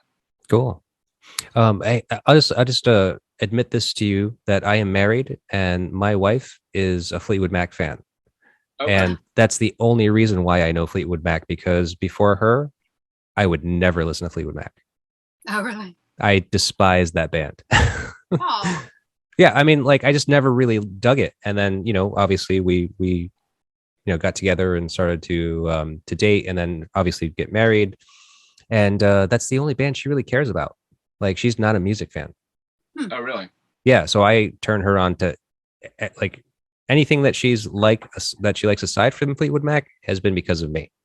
really? That's Yeah. interesting. Yeah, pretty much. I mean, I run a record store, so it's just like I constantly am playing stuff in the house, and so she hears what I listen to, and very seldom will she ever come around and be like, "That sounds cool. What is that?" Really? That's so Yeah. strange to me. I mean, I understand some people are like that. We have a friend actually who posted about how she does not feel emotionally connected to any music. Who? Oh, sorry, you don't. A friend. Yeah, A really great, wonderful, creative, wonderful person, but who just said that she doesn't have any reaction or connection or anything to any music. It could just be it's background noise, sure. and I'm just like, wow, That is I bizarre. can't relate to that because I Yeah. get emotionally invested. Yeah, I know, and pretty much anything I'm listening to, interpret it in my own way. And Yeah. I mean, I just Barb's also a big Tori Amos fan, okay, and I am too, but she's a huge fan. sure, and that's cool. I've been growing kind of like into being a big fan, but I've got a ways to go. ways to go. We Through just through last- exposure, right? Because so Barb will play anything We'll go to by concerts. Tori Amos in the house, and you're around to hear it, and it kind of like seeps in, right? Yeah, I've seen 4 times. I've seen her 4 I've times. seen her 4 times. Wow. Last See? time 2 weeks ago, 3 weeks ago. Yeah, it was our first show. See in a long time. First pandemic Went to- show. Yeah. I haven't Definitely. seen Fleetwood Mac once. Oh, and they are without Lindsay, they do. They're Cool, still right? gigging. Yeah, yeah. And he's does Actually- his own- I did buy my wife tickets to Lindsey Buckingham solo. and what'd she think? oh, What'd you think? I think he's great. I mean, He's a I think great he's an guitar amazing player. guitarist. He seems full of himself, but he's an amazing He's musician. So full of himself. He's so full of himself. Yeah. I mean, maybe not. The last time I saw him, let's just say I saw a live performance, like YouTube type thing, maybe 10 years ago ish. Sure. He just seemed really like that was the one thing that bothered me. I think he's a genius. That's actually probably when I saw him. It was probably that tour. Because our kids were very young at that time. And we had a date night and went out to the local theater and where he played. And I actually got us the best tickets possible.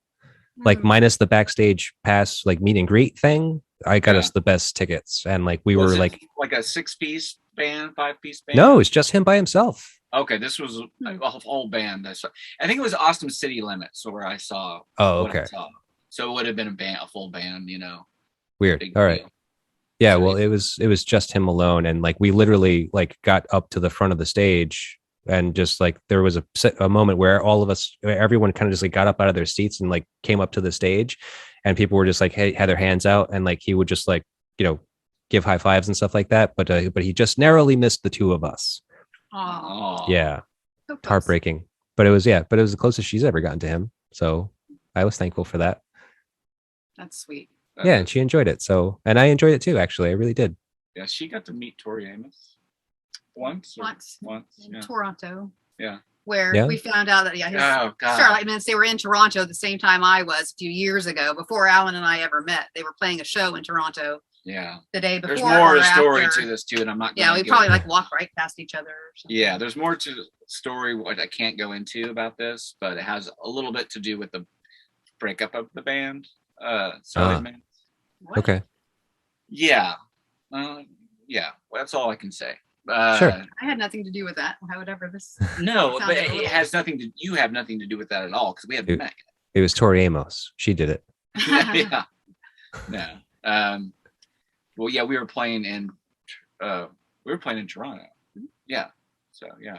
Yeah, we never. I mean, we have lots of mutual friends, and just I never heard the Starlight Mints until But we were at Niagara Falls the same day. right. Right. Which Oh, is weird. so strange. Yeah. Before meeting ever. Yeah. Mhm. Okay. What you can do with that? What you gonna do with that? Yeah. So where were we? Track 6.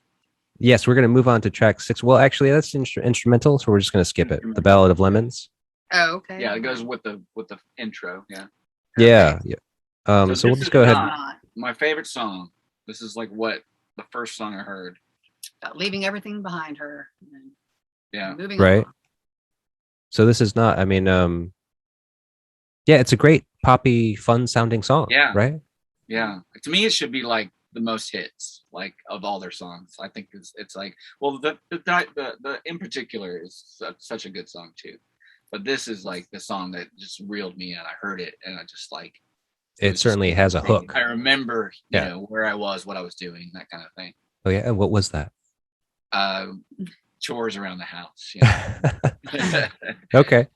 But it's funny that it's still seeped in. It kind of like still triggered something in you, and it kind of like made it memorable. Yeah. So it's the most fun poppy sounding song, but yet it's the most exposing and direct song lyrically. Yeah. Kind of a confession of sorts, even. So let's see. Even describing being introduced to the twins, the detailed story from what I read was Kazu came to this country with John Lurie, which you have already mentioned. Yeah. And he introduced Kazu to the twins. And then now you were also telling me this kind of all played in. This is how you guys, how did you two meet? How did we meet?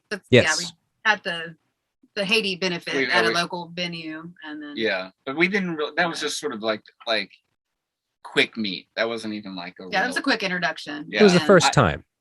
Yeah. And then But you thought I was too young, and I felt awkward because I knew who he was, but hadn't ever heard the Starlight Mints music, so I felt a little guilty. So just kind of. You knew I he didn't was even catch out any of that. I just was like, Oh, I this- didn't say anything. Yeah. Yeah. I didn't. Yeah. I just went up You and knew- hugged Derek, his friend that he was with, and like, oh, hi, this is Alan, my friend who just moved here from Texas. Like, oh, hey, it's one of those kind of. Yeah. And then we met at a show. Then a few weeks later at What show another was that? venue. That was a local show, Pretty Black Chains and the Boom Bang. Yeah. And then we Bands. hung out because we have a mutual friend. Right. The friend that he was living with at the time, who had like an extra space for him to move to. Yeah. We I was were both producing her friends. band at the time. Yeah. And that's when the other mutual friend made the Filmscapes connection, and we spoke that night. And then he found me the next day via my radio station where I worked at the time. He found like my bio and email yeah. address and messaged me, and I wrote him back and dropped a hint about a color music show the next week, that I was going to. And so he showed up at that. Yeah. And we were both was fans it. of Color Music, the band also. Still a band, still a good band, relevant. And I would have gone probably anyway to that show. Probably, yeah. He Yeah. just moved to Oklahoma City from Texas, so was Yeah. trying to kind of. Oh, I see. Yeah. Yeah. And yeah. And then the rest is history from there. I mean, that was the night we He came home and we hung out. as the come on, kids say stop it. today, we hung out. Yeah.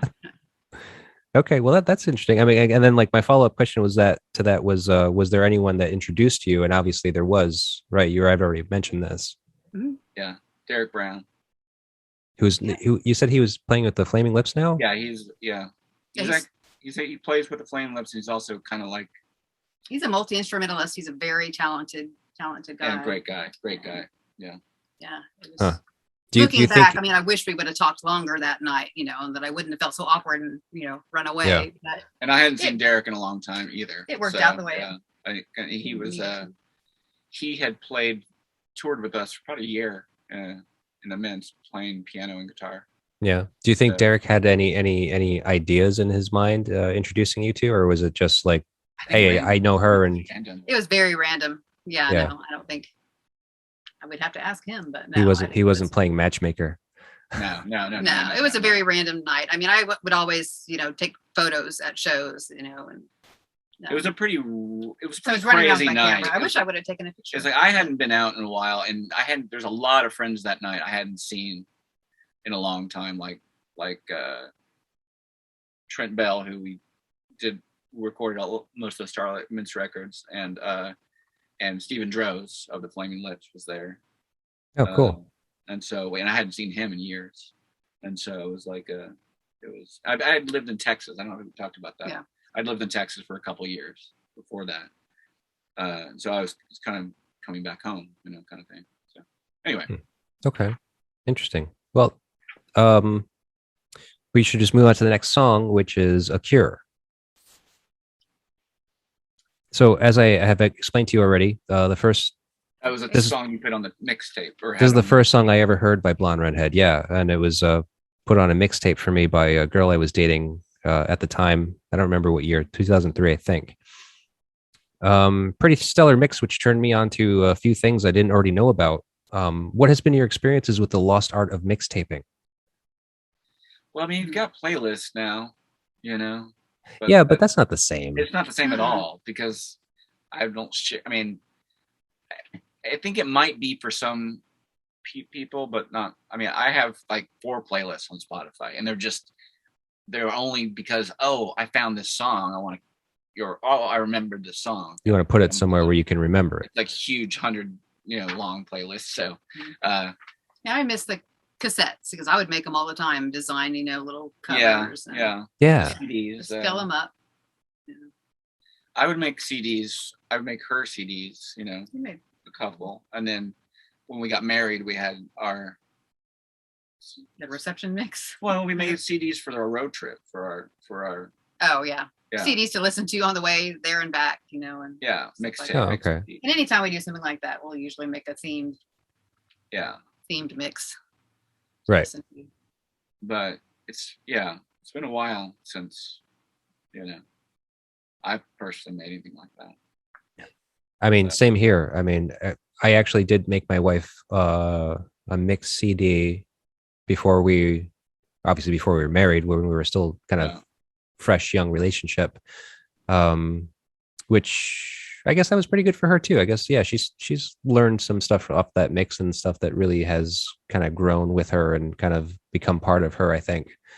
Can you think of something like that? Like a song that you heard on a mixtape that you got from one another that really stuck out to you, something that you learned that you didn't know before? Walk Probably. a Mile in My Shoes song. Oh yeah, I hadn't Holly heard Go that Lightly. before. Holly Go Lightly. Yeah, a little bit, yeah. Yeah. Yeah. You heard that song, "Walk a Mile in My Shoes"? I don't know if I'm familiar with that Oh, song. it's great. Yeah, it's a great song. It's brilliant. Yeah. I mean, Edward stuff from you. Edward K. stuff. Bell, From Legendary Pink Dots. Yeah. Like he's got a lot. He is so prolific. He's got Solo acts and solo other stuff. He does a thing with band. what's the other band he works with? The other Tear guy? Garden. Tear Garden with the guy from Yes. what's the band? Not Bauhaus. Maybe not. Okay. Anyway, yeah, we've definitely have completely lots of different music that we have turned each other on to for sure. Okay, Um, great. And a lot of film score stuff that she's turned me on to. Oh, I you're was really a huge Coney fan going into the relationship. So, sure. But so Barb, you're more of the specialist of the film scoring. Oh, I did the show for a long time, so yeah, it's been a while. But yeah, it's something I've always she been can into. she'll recognize scores no matter because a lot of stuff is being recycled these days. Like you'll have a film score from something on a TV show, Sure. and she'll pick up on it, 9 times out of 10, Like it's Herman or whatever, she can, which I can't do at all, I'm like, Right. Is it Batman? I don't know. Yeah, my final Filmscapes program was a 2-hour program. It was on Bernard Herrmann's Oh, music, yeah. and we produced it here at home. Yeah. I usually produce them at the station, but that one we just did here, and it was kind of the last hurrah. Yeah. for Oh, that okay. show. That was fun for me because I got to do all the editing. Yeah, because he'd never really done that, voiceover, worked with editing voiceovers, and so Right. it's fun to get to do. Oh, okay. That's great. All right. Well, let's move on to the next song. We actually only have like a couple more to go over, really. The next song is "For the Damaged." Yeah, Mm. where it Yeah. gets interesting. All the delicate keys and the sparse acoustic guitar. I mean, I think about Yeah. piano. I have to hear it again to get the guitar even. it's very sparse. Yeah. It's, Hmm. This is Chopin. This and the final one are kind of based on Chopin. I don't know if you've heard Chopin Nocturne and F. Nocturne minor. in F minor opus. Oh, I remember reading something about that, but I did not. Right. If you listen to the piece, you'll be like, Yeah. oh yeah. Yeah, it's instant. Immediate. Yeah. Oh, They okay. definitely twist it and make it their own, But they even cited on the Wikipedia page that it's influenced by, Oh, okay. I guess that's probably where I saw it. So "For the Damaged," I mean, God, I mean, this is such a tormented piece, really. Yeah, it's it's gut Yeah, I wrote wrenching. down one of the lyrics that say you were me, then you could see the view. You'll know we are equally damaged. Yeah. Oh, yeah. Right. Equally damaged. That's like. That's the continuing theme, right? Continuing theme. Right. Yeah. Yeah. Yeah. I mean, it seems like Kazu is laying the final nail in the coffin that was their relationship. Yeah. Now, so I'm going to preface this a little bit. Now, I feel that realistically, most people are quote unquote damaged in some way, mentally or emotionally. Right. I mean, like, I don't know how you guys feel about therapy and stuff like that. I know I need it. I feel like personally, there's plenty of damage going on with me, trauma wise, in my past. So I'm not trying to turn this into a therapy session as like before. But would you? So I mean, do you consider yourselves damaged? I mean, are you like aware of yourselves in that sense? Yes, absolutely. You can agree with that. Yeah. Okay. Absolutely. Had different kinds of trauma in our background that definitely informs every day. Right. I mean, lives, and so do you turn that around? I mean, do you just do you use that in like your kind of like every day when you're like kind of working together on music and so forth, or? It can come up. I mean, probably more so with me, that I have past issues that can bubble up that I have to deal with and tamp down a little bit. But I think absolutely. most of our music, I mean, we keep it, it's not personal to us, just got to, a little too dangerous to go that direction. And so it doesn't seem that way from what I've heard. I mean, like, it doesn't seem like there's anything that's too personal or kind of explicit in a personal sense with your music. It seems like you guys do a lot of kind of like creative story play in your songs. Yeah. I mean, it's not a lot. I mean, we go into songs not knowing anything what the song's about, and then we definitely come out of it knowing what the song's about. It's like storytelling. Well, it varies. Yeah, it does vary. Song to song and where we are in our life at the time that we're writing it. Right. Yeah. Is there anything that has sneaked its way in, like that's kind of like camouflaged in a song? Oh yeah, for sure. There's tons of stuff. Yeah. A couple of things that come immediately to mind on that one. Yeah, I mean, we're not going to talk about too much of that stuff. Yeah, some of that's really personal. Yeah. Sure. That I'm like, The Questions Closed, the final song on this new album, it's kind of my baby, and I'd started writing some really personal lyrics to it, and kind of thought this was going to be my telling my story and reclaiming my life type song. But then as I went on, it was just like, I can't get these words out. I can't write a song. I can't get words out. But you did get it out. I mean, I rewrote it into a less personal. I mean, I veered from that because I respect any artist that can, tell their truth in a song and get through it, but it's not really in my wheelhouse. Sure, maybe not yet. I mean, hey, who knows? Maybe keep on working on it, and then one day that'll come. Right? Yeah. Maybe. Do you hope for that? I mean, do you think that you would like that to be at some point, or? Maybe, I don't know. It's I'm still kind of finding myself in terms of some areas. So Sure. So we'll see. I don't know. I mean, I like our play more, you know, the idea, oh, Jack the Writer, who's that? You know, we can just make up people and make up things, and it doesn't have to be intensely personal, you know. Right.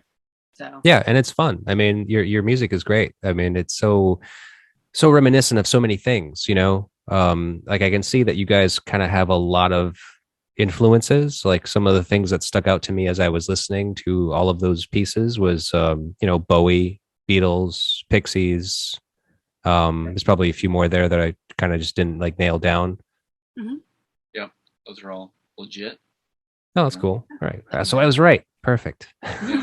Yeah, Pixies are.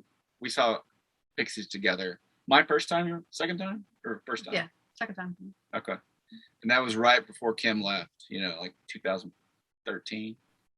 Oh, okay. I'd never seen them, but I played with Frank before, or what do you want to call him? Black Francis. Right. Frank So Black. like solo or with the I played Catholics? I played Starlight opened up for him in Portland at a big theater, and he was really intimidating. You know, he's a pretty quiet guy, and he was at his like biggest weight at that point, and it was just really. But I did get to hang out with David Lovering, the drummer, who was the middle band, which wasn't a band. He was doing these. The magic show? Yeah, exactly. Yeah. Oh, okay. Yeah. So I got to hang out with him, and he was such a great guy.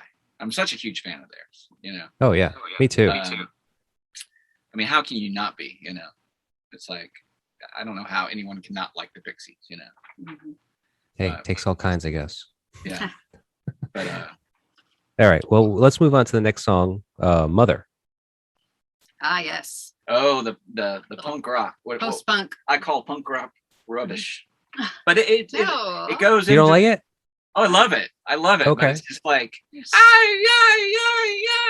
Yeah. Right. It's aggressive. It just kind of gets a little of the steam Absolutely. out in between. Yeah. Yeah, it's in between those two songs. It's just kind of perfect. you know? Yeah, I love it.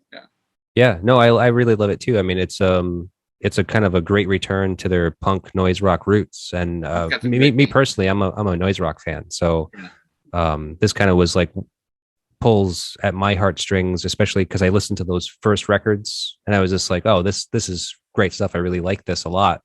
And there's a lot less of that on this record. So this is the kind of like the one little gem on there that's kind of like noisy and kind of crazy, Uh-huh. which I really like.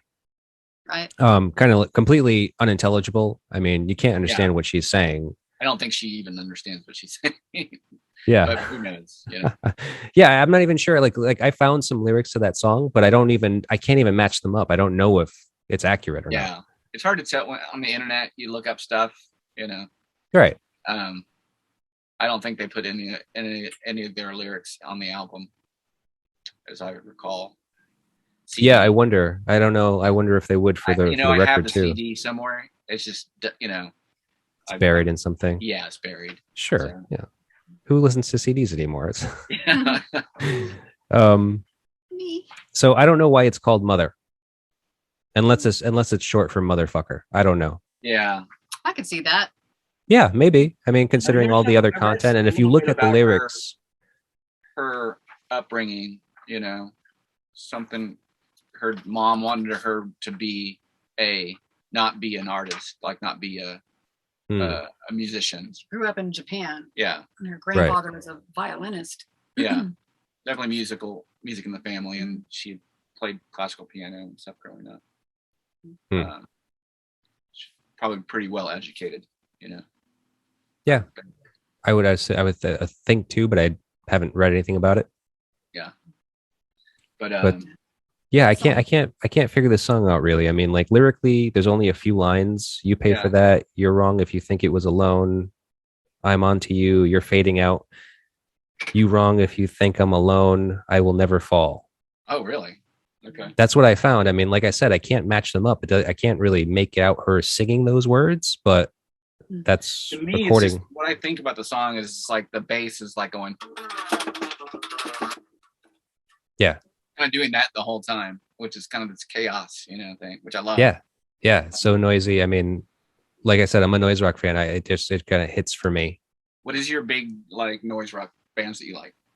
As of right now, I mean, or like in the past or whatever, you know, well, something we so might know. I grew up in Providence, or I was kind of like, you know, my formidable years were here in Providence, Rhode Island, and so noise rock was kind of a big thing in Providence. We had bands like Erebon Radar and Lightning Bolt, and then there's all these kind of more obscure Landed, Mind Flare, Force Field. So it's all this just weird artsy noise rock stuff, and I just got blown away by it when I was a teenager into my 20s, because it was just so kind of like crazy and immersive. It was just like it kind of made me feel like what it must have felt like to be in New York City for the punk scene, like in the 80s, in the Yeah. late 70s and 80s. It's just like if you saw bands like Suicide or the Ramones and Blondie for the first time, and this is the first time you're ever hearing anything like that. Yeah. And I mean, Blonde Redhead is kind of there. They're kind of there Yeah. with that in New York City, like early 90s, 93, I think is when they started. Yeah. And obviously they were kind of like, championed by Sonic Youth, where, Steve Shelley puts out their first record. So yeah, I mean, You know, I Sonic really Youth, like, are you a Sonic Youth fan? not really, no. 'Cause that's kind of like sort of there.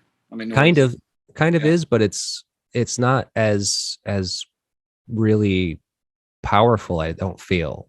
Yeah. Yeah, I mean, it's more songwriting, I Yeah. mean, like they do a lot of noise stuff, and then like when they do their noise stuff, it's just like it just seems like it's a lot of noise, like just kind of feedback mostly.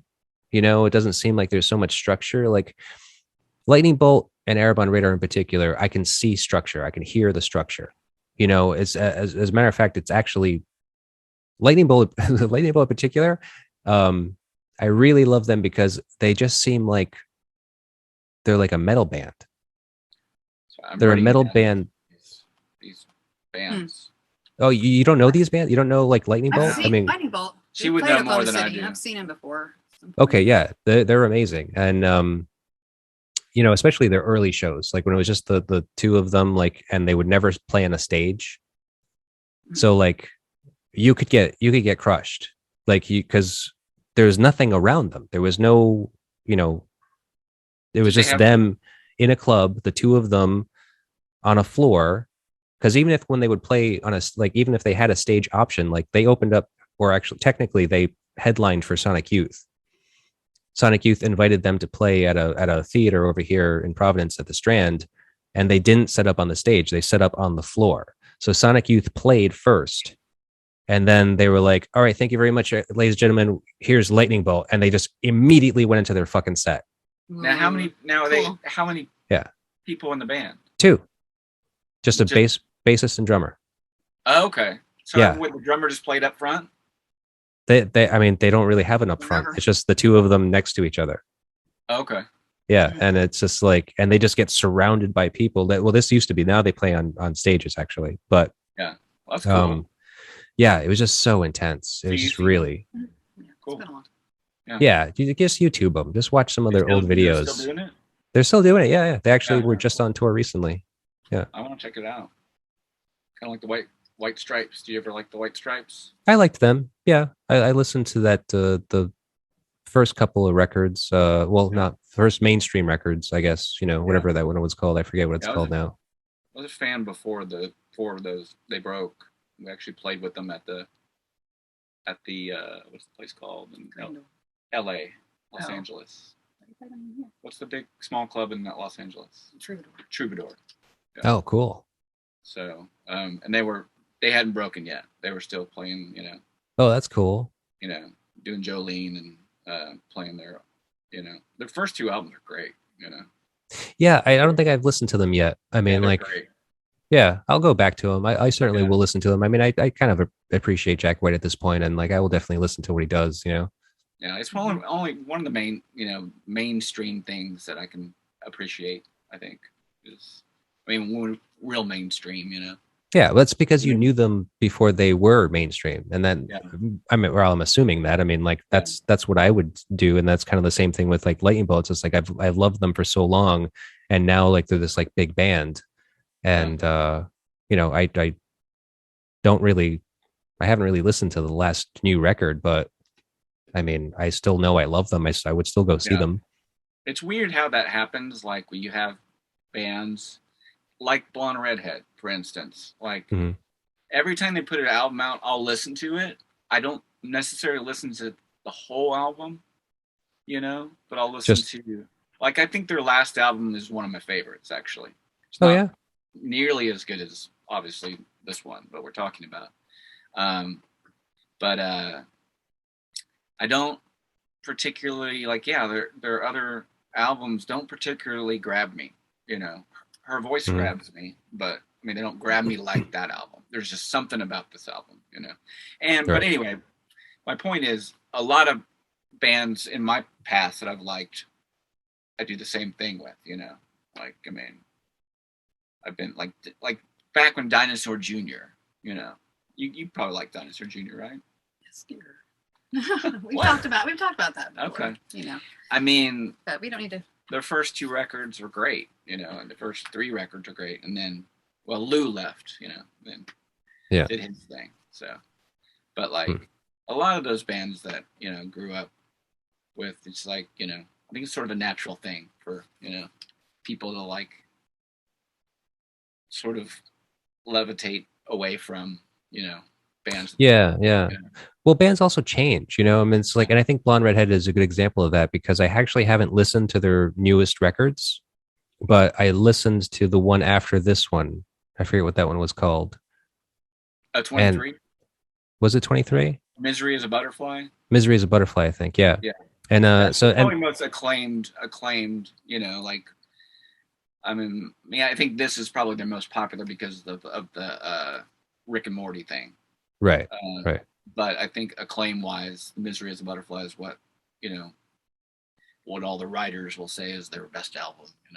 Sure, sure. But see, I didn't like that album. I mean, I like didn't, it was not that okay. one. It had its Yeah, moments, yeah. but compared to this one, I was just like, yeah, I would obviously choose this one over that one. It's a very orchestrated album. It almost feels like a soundtrack. It's you know? clean. It's polished. Yeah. I mean, like, okay, it's my own opinion. Yeah. I like grungy stuff. I like noise rock. So this kind of has a little bit more of that, and so I kind of gravitate towards this one. Clean productions and so forth. I'm just like, okay, it's clean. It's safe. That's Yeah. cool. Like I can see what's to appreciate here. Doesn't necessarily, move me to it. At the same time, I think they had a bigger budget too. Yeah. going- Well, the next album after this, they moved to 4AD yeah. I forgot. because this one was on Touch and Go, I believe. Yeah. Yeah. So I'm assuming that kind of helped kind of them production wise, It's more of a 4AD. budget. Are they U.S. and Europe? I think they are. Yeah. I always forget. I always consider them a Europe band a Europe label. Yeah. And I think but they did- legitimately they're they are. I basically think they are 4AD. based, I think they're based out of England, but they do a lot of work here. I don't know. I don't know how they do that. Because you got like Pixies, run 4AD. Sure. You Yep. got like Cockroach Wings. Yep. Bunch of great bands. I mean, bunch of so great much good bands, stuff. yeah. So, speaking of great bands, what is the plan for you guys at this point in your career? I mean, I know the new album is coming out on the 15th. Yeah. You're skeptical to play shows, but you're preparing to play for them. Is there anything in the works? Not officially. No, yeah. I mean, yeah, we've just said fall is what we're shooting for, and Cool.